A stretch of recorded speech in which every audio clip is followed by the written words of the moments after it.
자, 안녕하세요, 여러분. 한 주 동안 잘 지내셨어요? 자, 우리 이번 주에도 온라인으로 만나게 되었는데요. 코로나가 가라앉질 않고 있어서 여러분들 얼굴을 못 보고 이렇게 온라인으로 만나 뵙게 됐습니다. 하루라도 조금 빨리 만나려면 여러분들이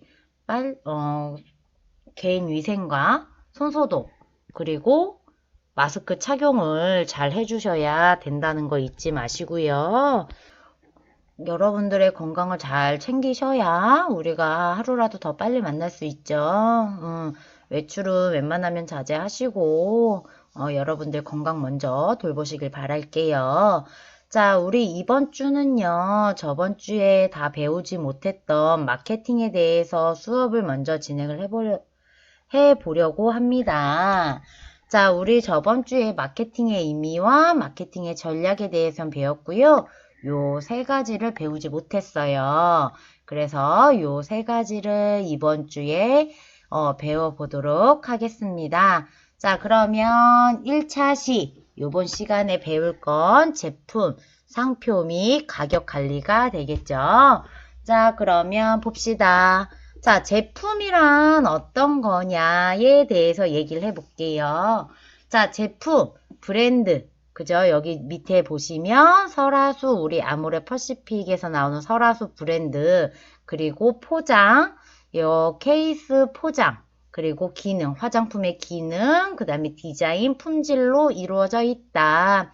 자, 그래서 화장품, 이 케이스 포장이 어떻게 되어 있는지, 화장품 용기의 디자인은 어떤지, 그 다음에 화장품의 품질, 기능은 어떤지, 이런 모든 것들을 우리는 일컬어 제품이라고 한다.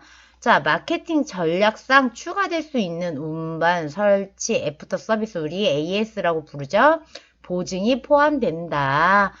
자, 10일 고객 안심 애프터 서비스를 이철 헤어 커커에서 진행을 한대요. 자, 애프터 대상을 보시면 매직 후에 모발이 꺾이거나 매직 시술 시에 곱슬머리가 다시 돌아왔을 때, 자, 이랬을 때 염색으로 인한 심한 얼룩이 졌을 때 이럴 경우 5일 이내 전화 상담을 하고 10일 이내 재시술을 원칙으로 한다. 대신 환불은 되지 않고 재시술을 원칙으로 한다. 자, 이런 것들 제품의 만족도를 훨씬 더 상승시켜주기 위한 이런 것들이 마케팅 전략상 포함된다. 자, 제품의 구성 요소를 보시면요. 자, 핵심 상품은 그 제품을 통해서 얻게 되는 혜택이나 서비스. 그러니 화장품이나 향수 같은 경우 아름다워져야 되고 성적 매력이 넘치게 되고 싶어하는 소비자들의 욕구를 충족시켜줘야 한다. 우리가 쿠션을 사용을 할 때는 왜 사용을 해요? 잡티를 커버하고 피부톤을 일정하게 맞춰주고요. 그죠? 그 다음에 쉐딩 같은 경우는 얼굴이 작아 보이게 하고 하이라이트 같은 경우는 얼굴이 화사해 보이게 하고 그런 것들이 다 만족을 시켜주는 거죠. 자, 결혼 행사 업체가 판매하는 서비스의 핵심은 기억에 남는 순간을 만들어주는 거죠. 결혼이라는 중요한 순간, 그렇죠. 결혼에선 신부가 가장 돋보이죠. 자, 그러니 그 순간을 기억에 영원히 아름답게 남길 수 있게 만들어주는 게 결혼행사 업체의 핵심 상품이다. 자, 그래서 제품을 분류해서 보면은요, 물리적 형태와 구매 목적에 따라 분리를 할 수 있어요. 자, 우리는 무형 서비스를 주로 다루는 업종이죠. 미용은 무형의 서비스를 다루고요. 자, 구매 목적에서 우리는 나눠서 배워볼 건데요. 소비재냐, 산업재냐에 따라 나눠서 배울 거예요. 그래서 우리는 소비재에서 요 세 가지를 배워보도록 할 거예요. 자, 소비자 제품, 편의품은 구매 빈도가 잦대요. 그러니 무슨 얘기예요? 자주 산다라는 얘기죠. 자, 별다른 노력을 기울이지 않고 즉각적으로 구매 결정을 내리는 거. 그러니 우리가 알고 있는 생필품이 될 거예요. 자, 우리가 샴푸가 떨어져서 샴푸를 구매하거나 아니면 빨래를 할 때 티슈가 떨어지면 그렇게 많은 노력을 기울이지 않죠. 우리가 배가 고파서 빵을 사 먹을 때 많은 노력을 기울이지 않아요. 먹고 싶은 걸 먹죠.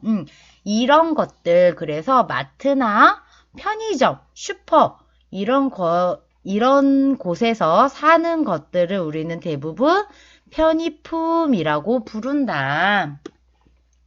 다 쇼핑품은요, 구매 빈도는 낮아요. 하지만 소비자들이 구매할 때 가격이나 품질, 브랜드 같은 것을 비교하면서 신중한 태도를 취하는 제품군 선매품이라고도 부른다. 그래서 우리 옷 살 때 어떻게 사요? 똑같은 옷이라도 사이트마다 가격이 다르니까 가셔서 사이트마다 가격 확인하시고, 그죠? 그 다음에 혹시나 품질이 다르진 않는지 상품평도 확인하시고, 그 다음에 신발도 마찬가지. 내가 원하는 신발이 어디에 좀 더 저렴하진 않은지, 그죠? 어디서 혜택이 더 있지는 않은지 브랜드별로 확인해 보고요. 하는 것들. 특히 우리 이런 가전제품들 같은 경우는 더 그렇죠? 가전제품들 같은 경우 일단 금액도 비싸고 해서 냉장고, 세탁기 이런 것들 뭐 삼성, LG 받아 나오는 것들이 다르기 때문에 뭐가 다른지 확인을 하고 우리는 구매를 하죠.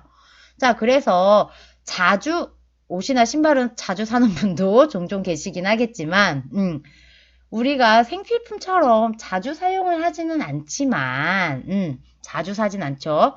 계절에 맞게 사죠. 그리고 하루에 한 번씩 사진 않잖아요. 우리가 앞에서 봤던 편의품 같은 경우는 우리 배고프다고 빵 사 먹는 거 일주일에 한 번, 2주일에 한 번 생각하고 사지 않죠. 하지만 옷은 월급을 받았을 때 사고 용돈을 받았을 때만 사기 때문에 그에 비해 빈도가 낮다라는 얘기예요.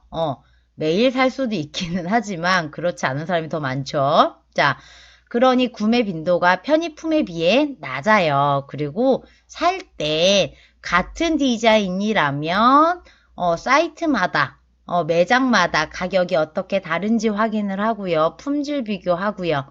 브랜드 비교해서 따져보고 사죠. 그래서 그만큼 시간과 노력을 기울이는 것들을 우리는 선매품이라고 부른다. 자, 전문품은요, 말 그대로 전문이죠. 상품, 서비스의 특수한 면 때문에 소비자들이 구매를 위해 시간과 비용을 많이 들여요. 자, 우리 여기 귀여운, 지금 얘는 뭐죠? 포켓몬스터에 나오는 애죠? 자, 얘 이제 사진으로만 이렇게 놓은 거예요. 우리 자동차 살 때 어떻게 사요? 회사별로, 그리고 자동차의 디자인별로 다 금액 따져보고요. 사양 따져보고 옵션을 넣냐 안 넣냐에 따라 금액이 달라지니 그것도 확인하고요. 그런 식으로 굉장히 오랜 시간을 들이죠. 그리고 뭐 할부는 어떻게 되는지 뭐 이런 것들, 금액은 얼만큼 차이가 나는지 그런 것들을 다 확인하고 사는 거죠. 카메라 역시 마찬가지로 앞에 들어가는 렌즈가 전문가용들은 굉장히 많죠. 그래서 그러한 전문성, 본인에게 필요한 게 어떤 건지 그러한 전문성을 가지고 시간과 비용을 들여서 어때요? 고르는 거죠. 우리가 의류나 신발 같은 경우는 시간을 들이기는 해요. 노력을 들이기는 해요. 하지만 이러한 전문성, 전문 제품, 그죠? 전문 제품을 찾을 때보다는 시간이 좀 덜 들죠. 전문 제품이기 때문에 거기에 대한 전문성을 가지고 단순한 상품의 리뷰를 넘어서 직접 매장을 방문해서 사용해 보고 그리고 나서 우리는 제품을 선택을 하게 돼 있죠. 그걸 우리는 전문품이라고 한다. 자, 가구를 가지고 편의품, 선매품, 전문품으로 나눠놨어요. 그래서 편의품 같은 경우는 인터넷 대형마트, 중고 가구점에서 사는 거, 정보 습득력은 낮으나 구매 빈도는 높은 거. 그래서 우리 편의품, 대형마트에서 인터넷 중고 가구점에서 살 수 있는 게 뭐가 있을까요? 뭐 화장대 의자라든가 크게 많은 부분을 차지하지 않는 부분들인 거고요. 백화점 가구 전문 매장에서 그 다음에 전문품은 가구 전문 브랜드에서 그래서 구매 빈도는 전문품이 훨씬 더 가격대가 높겠죠. 그래서 뭐 장롱이라든가 침대라든가 이런 것들이 되겠죠. 그래서 정보 습득력도 훨씬 더 높으나 구매 빈도는 낮은 것들을 전문품이라고 하고요. 정보 습득력은 낮으나 구매 빈도가 높은 걸 우리는 편의품이라고 한다. 그래서 화장품도 역시 마찬가지로 미샤나 더페이스 샵이 편의품에 속한다면 우리가 선매품 같은 경우는 뭐 아모레퍼시픽에서 보면 아리따움 같은 매장들 그죠? 로드샵이긴 하지만 여러 가지를 가지고 있는 거 전문품 같은 경우는 설화수나 아이오페 가격대가 높은 부분들에 속하게 되는 거겠죠. 자, 그래서 제품의 분류를 보면 산업재를 구분을 할 거예요. 그래서 우리는 사실 산업재에 대해서는 크게 많이 차지하는 부분이 없어서 간단하게 내용을 훑어보도록 할게요. 자, 시설재는 공장이나 사무실 건물, 생산시설 혹은 이러한 시설에 이용되는 규모가 큰 시스템 같은 거, 그래서 엘리베이터, 컴퓨터, 수송 차량, 이런 것들을 우리는 시설재라고 부른다. 자, 원자재는, 자, 지속적으로 투입이 되어야 하는 원료나 부품, 그래서 우리 화장품 만들 때의 원료가 원자재에 속한다. 우리 화장품 만들 때, 우리, 화장품학 시간에 화장품 만들어 봤었죠. 화장품 만들어 보는 실습 시간이 있었었죠. 그때 보면 화장품 하나를 만들기 위해서 여러 가지의 원료가 많이 들어갔었죠. 보습제, 미백제, 혹은 방부제, 그죠? 그런 것들이 들어가는 원료. 그걸 우리는 원자재라고 부른다. 자, 소모품은요. 자, 말 그대로 소모해서 없어지는 것들을 얘기를 하겠죠. 비즈니스 업무에서 소요되며 구매 빈도가 작고 구매 결정을 비교적 쉽게 내리는 제품들. 자, 여기 보면 페인트처럼 자질구레한 품목들이라고 되어 있지만 또 어떤 걸 많이 쓰죠? 뭐 볼펜이라든지, 그죠? 또 테이프 이런 것들. 그러니까 간단하게 보면 그런 것들이 되는 거고요. 자, 시설 유지를 위해서, 보수를 위해서 윤활유나 페인트도 있지만 자질구레한 거, 그래서 뭐 볼펜이랑 스카치 테이프나 뭐 요런 것들, 뭐 프린트 잉크라든가 그런 것들이 소모품에 속한다. 자, 상표예요. 자, 상표는 지금 여기 많은 상표들이 있죠. 인텔, 마이크로소프트, 소니, 코카콜라, 나이키, 뭐 이런 거 우리 벤츠 이런 것들 많이 봤던 상표들이죠. 자, 그러면 상표가 뭔지를 알아보도록 할게요. 자, 상표란 상품이나 서비스를 구분해 줄 수 있는 이름이나 심벌을 말한다. 그래서 우리 소니라는 요걸 보면 뭐가 생각나요? 대부분 카메라 생각하죠. 자, 마이크로소프트 뭐예요? 우리 컴퓨터에서 그죠? 이렇게 PPT 이런 거 만들 수 있는 파워포인트 만들고 엑셀 만들 수 있는 컴퓨터 프로그램이죠. 벤츠는 뭐예요? 자동차, 나이키, 신발이나 옷 나오죠. 이런 것들. 이것들이 뭘 팔고 있는지를 알 수 있죠. 요 마크 하나만으로 그거 뭐 만드는 회사라는 걸 알 수 있는 거. 그거 우리는 상표라고 한다. 자, 등록을 하게 되면 독점적인 사용권을 갖게 된다. 자, 그러니 아리따움, 아이오페, 그죠? 설화수라는 이름을 그 브랜드만 사용할 수 있죠. 내가 화장품을 설화수와 비슷하게 만들었다고 해서 설화수 이름을 내고 개인으로 팔 수 없죠. 그거는 아모레 퍼시픽에서 설화수, 아이오페 이런 이름의 상표를 등록을 해놨기 때문에 개인으로는 사용할 수 없는 거죠. 자, 상표의 가치는요. 상표의 명성, 인식된 품질, 브랜드 노벨티, 브랜드들을 통해 연상되는 내용으로 구성한다. 그리고 이것은 상표에 대한 강한 애착인 브랜드 로열티와 밀접한 관계가 있다. 그래서 여기 보면 자, 애플 로고를 갖다 놨죠. 자, 대부분 핸드폰 중에서 이제 뭐 삼성, LG 많지만 애플에 대해서 어때요? 매니아층이 많죠. 애플 핸드폰 한번 사용하신 분들은 계속 애플만 사용하죠.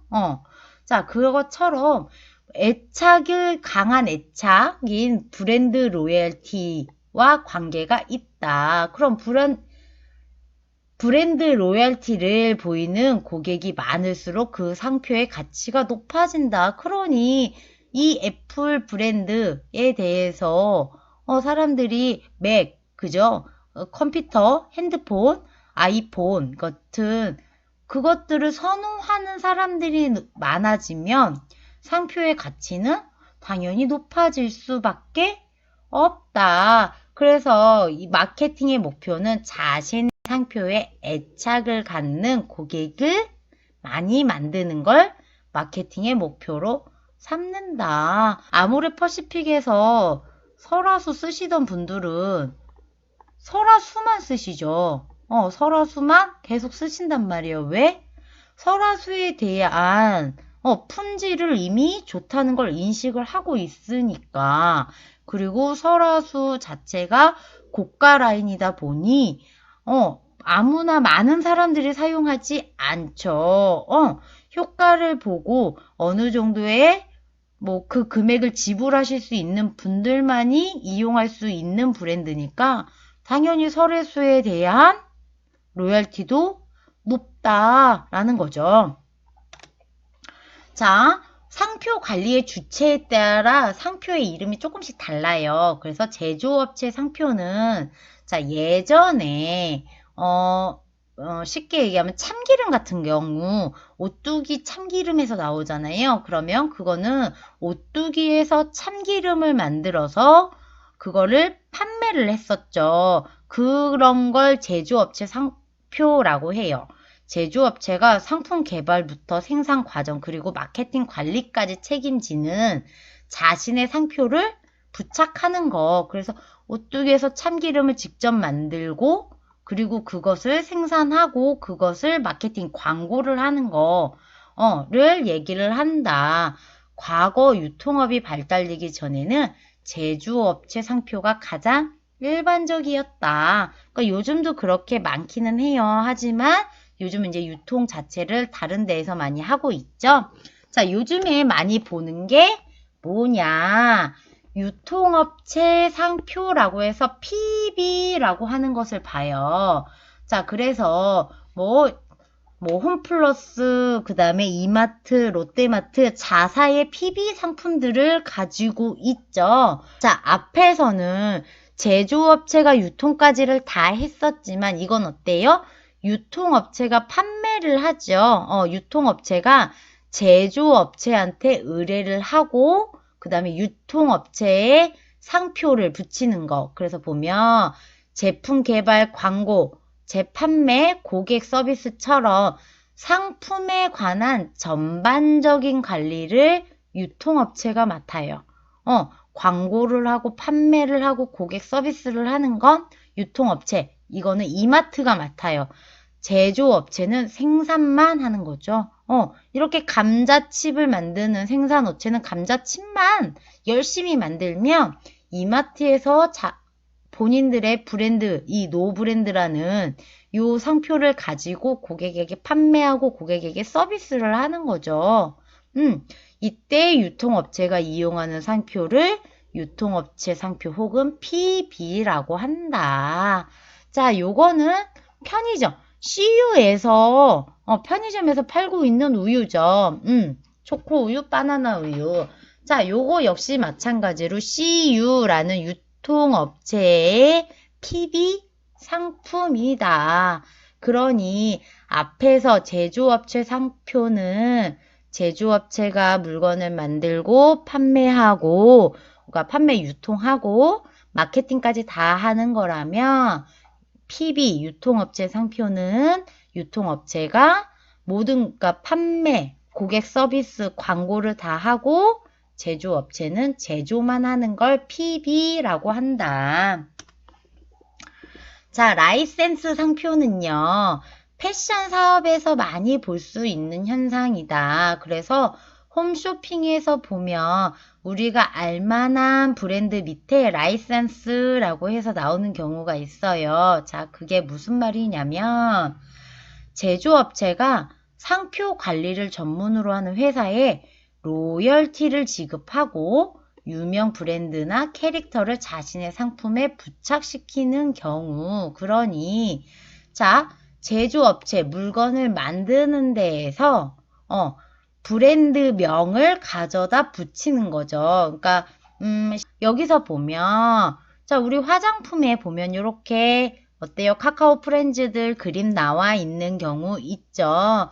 자, 제조업체는 화장품을 만드는 회사가 제조업체가 되겠죠. 근데 요 카카오 프렌즈 요 캐릭터를 사용하기 위해서 얘네에게 로열티를 지급하고 우리 너희 캐릭터 좀 사용할게 라고 하는 거죠. 자, 그래서 요거는 뭐예요? 화장품이에요, 화장품. 올리브영에서 판매하는 자, 요 화장품 제조업체에서 요 바나나 맛 우유를 만드는 회사에게 나 너희 요 모양과 니네 이름, 바나나 맛 우유 요 모양과 이름을 사용할게 라는 로열티를 지급을 하고 만드는 거죠. 자, 그러니 라이선스는 어떻게 생각하면 콜라보라고 생각해도 돼요. 자, 자, 콜라보와 라이센스가 거의 비슷한 개념이기는 해요. 개념은 비슷해요. 로열티를 지급을 하고 이렇게 캐릭터를 갖다 쓰는 것들 혹은 다른 디자이너의 그림을 넣는 것들 이런 것들은 합작이잖아요. 그렇기 때문에 콜라보와 비슷한 개념이긴 한데 다른 게 뭐냐면 콜라보는 단기예요. 근데 라이센스는 2년, 3년 이렇게 장기로 가는 거죠. 자, 그래서 콜라보, 화장품 매장에서는 대부분 콜라보라고 얘기를 해요.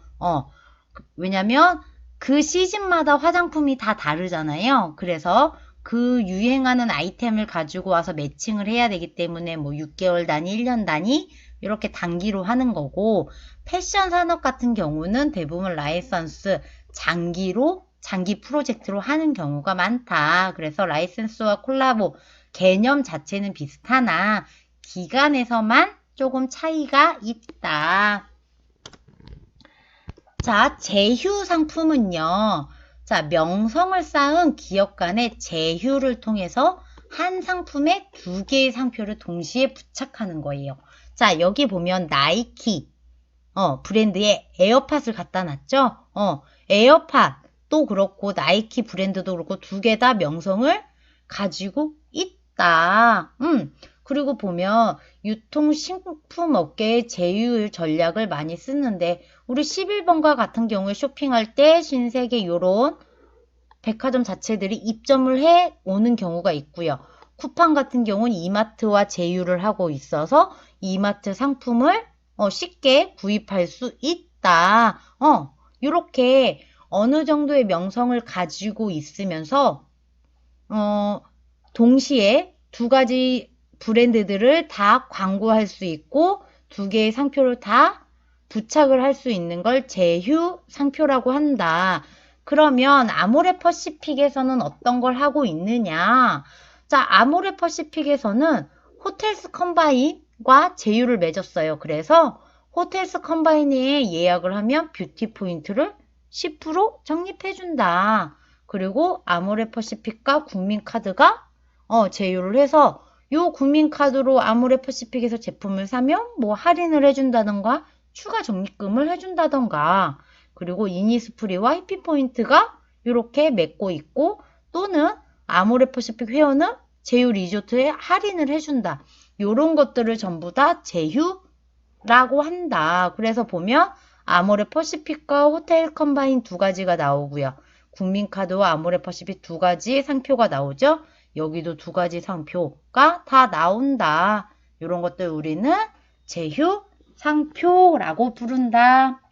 자, 가격 관리를 보시면 가격의 범위는 마케팅의 전략이 되고요. 재무 전략과 같은 기업 내부 요인과 기업의 내부 요인과 소비자의 특성, 경쟁업체 전략, 그 다음에 법률 규제와 같은 기업의 외부 요인의 영향을 받아 결정을 한다. 가격이 너무 비싸서 잘 팔리는 게 있는가 하면 너무 비싸서 안 팔리는 것도 있고요. 똑같은 기능을 가진 제품을 다른 업체에서는 5,000원에 파는데 나는 만원에 팔면 내 거는 안 팔리겠죠? 그런 범위를 정해진다라는 얘기인 거고요. 자, 가격의 구성 요인은 원가와 마진으로 나뉜다. 자, 마진은 관리비, 영업비, 재고 손실, 가격 할인, 이익 등으로 세분된다. 원가는 자, 이 제품을 만드는데 들어가는 돈이죠. 우리 화장품 만들 때 원료가 들어갔잖아요. 요렇게 50ml 화장품 하나를 만드는데 들어가는 제품들이 10개냐 20개냐에 따라 원가가 달라지겠죠. 자, 마진은 그 제품을 팔고 나면 어떠한 것들을 내야 한다. 그러니 우리 매장 관리하는데 관리비 내야 되고요. 영업비, 광고를 하는데 영업비 나가고요. 그 다음에 재고가 쌓였을 때 손실, 그 다음에 가격 할인, 이익 등 이런 것들을 세분해서 나누는 걸 우리는 마진이라고 한다. 자, 부가가치가 높은 제품일수록 마진율이 높고요. 박리담회와 같이 많이 팔아야지 되는 것들은 마진율이 낮다. 마진율이 낮으면 자 10개를 팔아야 1,000원이 생긴다면 마진율이 높다면 1개를 팔았을 때 마진율이 1,000원이라는 얘기인 거예요. 10개를 팔았을 때 마진율이 1,000원이 나오는 것과 1개를 팔았을 때 마진율이 1,000원이 나오는 거 어때요? 다르죠? 그러니까 요거 같은 경우는 물건을 많이 팔아야만 되는 거. 그래서 마진율이 낮고요. 하나만 팔아도 1,000원이라는 마진이 나오기 때문에 마진율이 높다라는 얘기예요. 자, 그래서 보면 가격 책정을 어떻게 해야 하느냐를 보는 거예요. 자, 가격의 범위는 최저가격과 최고가격을 놓고요. 자, 원가보다는 아무래도 많이 받아야 될 거고요. 그리고 고객이 부여하는 가치만큼의 안에서 가격 범위를 정한다. 근데 요 안에 마케팅 전략, 재무 전략이 들어와야 될 거고 소비자의 특성이나 경쟁업체의 전략, 법규의 규제 이런 것들이 들어옴으로 인해서 가격이 결정이 된다. 그래서 가격에 결정을 미치는 영향은 내부 요인과 외부 요인 요 두 가지로 나눌 수 있다라는 얘기예요. 자, 우리 이번 차시 수업은 여기까지고요. 뭐 제품이 어떤 거냐, 상표가 어떤 거냐, 그리고 상표를 제조업체가 만드느냐, 유통업체냐, 아니면 두 가지 상표가 다 들어오느냐, 아니면 로열티를 지급을 하고 하느냐 안 하느냐에 따라서 상표도 이름을 다 다르게 붙였었죠. 자, 요 내용을 정리를 한번 하시고 가격을 측정하는 데 있어서 가격을 결정하는 요인들에 대해서도 얘기를 했어요. 자, 요 내용을 정리를 하셔서 퀴즈까지 푸셔야 출석이 완료가 됩니다. 자, 2차 시에서 수업 이어가도록 하겠습니다.